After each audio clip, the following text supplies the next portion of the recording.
En 2015, a las 5 de la mañana, publicó un vídeo que cambió mi vida para siempre.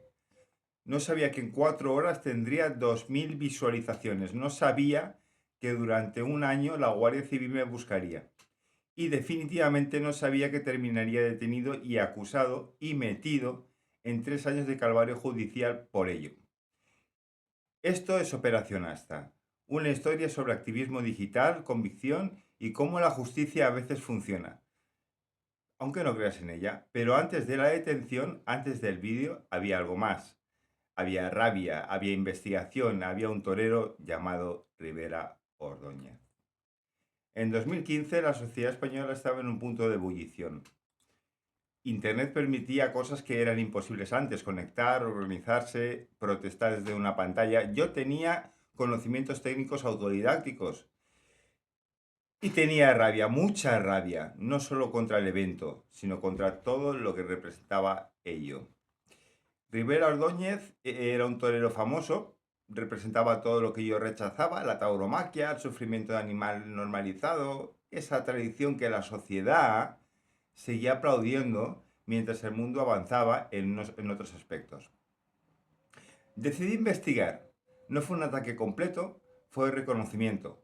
Busqué vulnerabilidades en su web, busqué puntos débiles, usé herramientas como Dorks para mapear lo que había, pero estaba construida donde podría haber que la sociedad seguía aplaudiendo mientras el mundo avanzaba en otros aspectos. Decidí investigar, no fue un ataque incompleto, fue reconocimiento. Busqué vulnerabilidades en su web, busqué puntos débiles, usé herramientas como Doors para mapear qué había, cómo estaba construida, dónde podría haber grietas, pero no ejecuté nada, solo investigué, solo miré. Pero eso fue antes, eso es el prólogo. Pero la rabia no se quedó en Rivera Ordóñez.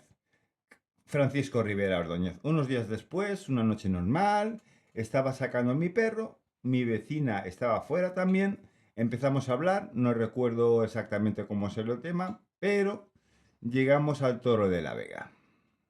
Ella me dijo algo simple, pero que me golpeó directamente. Eso no debería de pasar en estos años, en este futuro. Esto no debería existir. Tenía razón, completamente razón. En 2015, con toda la tecnología, toda la información, toda la evolución social que habíamos alcanzado, seguía habiendo un evento donde la gente mataba a un animal por tradición. Seguía habiendo aplausos, seguía habiendo normalidad alrededor del sufrimiento. Esa conversación me encendió. No fue reflexión larga, no fue filosófico, fue impulsivo, pero esa misma noche decidí actuar. Decidí que no podía parar el Toro de la Vega directamente, pero podía intentar algo más. Podía intentar que su web cayera. Podía intentar que la gente se uniera en un ataque distribuido. Podía darles herramientas, aunque fuesen incompletas. Me senté frente a la pantalla, tenía conocimientos autodidácticos, había aprendido leyendo, investigando y probando. Pero cómo funcionaban estos ataques de dos, sabía de herramientas como Loic y Hoik. No eran sofisticadas, pero eran accesibles. Si muchas personas lo usaban simultáneamente contra el mismo servidor, podían tumbarlo.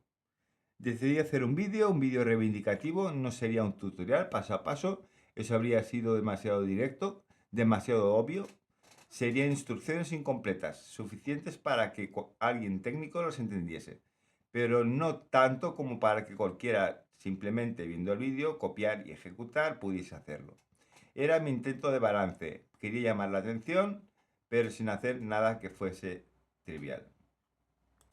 A las 5 de la mañana lo subí y me fui a dormir sin saber qué iba a pasar. A las 9 de la mañana desperté, mi teléfono explotaba, el vídeo tenía 2000 visualizaciones, 2000. Pura adrenalina, puro shock.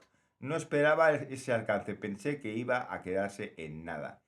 En un grito al vacío, pero no, había resonado, había llegado. Pero con esas 2000 visualizaciones llegó algo que no había previsto completamente, que era visibilidad. No mucho después, el diario de Valladolid publicó una noticia. La Guardia Civil buscaba al responsable del vídeo. Buscaban al activista que había llamado al ataque contra la web del Toro de la Vega. De repente, yo no era un tipo que había publicado algo en internet, era el objetivo. Durante un año viví con eso. Un año sabiendo que me buscaban, un año donde cualquier momento podría ser el momento. Intenté desaparecer del radar, de formas de... Intenté desaparecer del radar de formas que parecían simples, pero efectivas. Si no me empadroné en el pueblo fue para evitar que me encontrases. Intenté que si no hubiera registros que me localizaran fácilmente, pues no me encontrarían.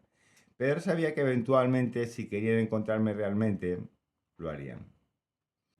Fueron a las 9 de la mañana, un martes normal. Yo iba a sacar el perro como hacía cada día. Iba a ser una mañana cualquiera. Tocaron a la puerta. No fue un toque normal. Fue el tipo de toque que sabes que significa algo. Abrí. Quien estaba ahí no era quien esperaba. Era alguien disfrazado de cartero. Llevaba un uniforme de cartero. Un paquete en las manos. Pero cuando miré a los ojos, sacó una placa, me enseñó una pistola y me dijo: Guardia Civil. Mi corazón se paró. Detrás vinieron dos policías más, luego dos más, en total unos 10 agentes. 10 disfrazados de cartero para sorprenderme, para que no tuviese tiempo de reaccionar. La táctica era clara, querían neutralizar cualquier posible riesgo antes de que yo supiese que estaba pasando. Fue profesional pero agresivo. No hubo violencia física, pero la represalia era masiva. La coordinación, el engaño inicial, todo decía que esto iba en serio. Shock total. Me llevaron primero a la comandancia de la Guardia Civil de Tarragona. Allí pasaron horas, interrogatorios sin abogado, preguntas, poli bueno, poli malo, intimidaciones. Te estamos tratando demasiado bien, me decían. Preguntas, intentaban que reconociese todo, que implicara, perdón, que explicara cada caso del vídeo, cómo lo había grabado, dónde, con qué. Pero había algo más que ellos no sabían y que yo aún no comprendía completamente. Habían incautado mis ordenadores y cuando hicieron el peritaje, cuando volcaron los discos duros y analizaron cada archivo, cada búsqueda, cada rastro digital, encontraron algo que yo había dejado atrás. Una cosa que se llaman DORKS, D-O-R-K-S, herramientas de reconocimiento que había usado meses antes para investigar la web de Francisco Rivera Ordóñez, el torero, el torerito. Búsquedas de vulnerabilidades, mapeos de sistemas, intentos de encontrar grietas de seguridad. No había sido un ataque ejecutado, había sido una investigación, un reconocimiento, pero la Guardia Civil lo convirtió en munición. Los DORS se convirtieron en prueba de que yo no solo había hecho un vídeo activista, había intentado atacar a personas específicas. Eso cambió el tono del todo. De repente, no solo era público, las instrucciones incompletas, no había sido un ataque ejecutado, había sido investigación pura, reconocimiento. Pero la Guardia Civil lo convirtió en munición. Los dos se convirtieron en prueba de que yo no solo había hecho un vídeo activista, había intentado atacar a personas específicas. Eso cambió el tono de todo. De repente, no solo se publicó las instrucciones incompletas, eso intentó atacar infraestructuras digitales de personas completas. Lo usaron como pretexto para acusarme de aún más, para intentar abrir un juicio oral donde todo sería más grave, donde la narración cambiaría. El vídeo de Toro de la Vega quedó como algo secundario. Los dos se convirtieron en una evidencia de intención más amplia. Libertad con cargos significaba que podía irme a casa. Libertad con cargos significaba que podía irme a casa, pero que no estaba libre. Los cargos pendían sobre mí como una espada. Y luego vino lo peor. 3 años. 3 años de proceso judicial. 3 años de citaciones, de comparecencias, de abogados, de papeles, de incertidumbre constante. Durante esos 3 años nunca creí que la justicia funcionase. Honestamente, nunca he creído en ella. Miraba todo esto esperando lo peor, esperando a que terminara en una condena, en antecedentes penales, en mi vida arruinada por el impulso de una noche. Pero los cargos tenían un problema. No había pruebas sólidas. Había pruebas de que yo había hecho un vídeo, de que había investigado a Rivera Ordóñez, pero nada que pudiera haber ejecutado un ataque real. Las instrucciones incompletas no eran suficientes. La investigación sin ejecución no era suficiente. Falta de pruebas, eso fue lo que el juzgado finalmente decidió. No hubo juicio oral, la absolución legal por... No hubo juicio oral, la absolución llegó por sobreseimiento, por falta de pruebas suficientes para llevar el caso adelante. Fue absolución total, completa. Pero ahí viene algo importante. Cuando llegó la absolución no pude celebrarla como debería, o como debía. Simplemente no tuve espacio emocional para hacerlo. Fue un cierre legal, una victoria en el papel, pero llegó un momento donde yo estaba demasiado agotado para realmente disfrutarlo. Pero eso no significa que no importe.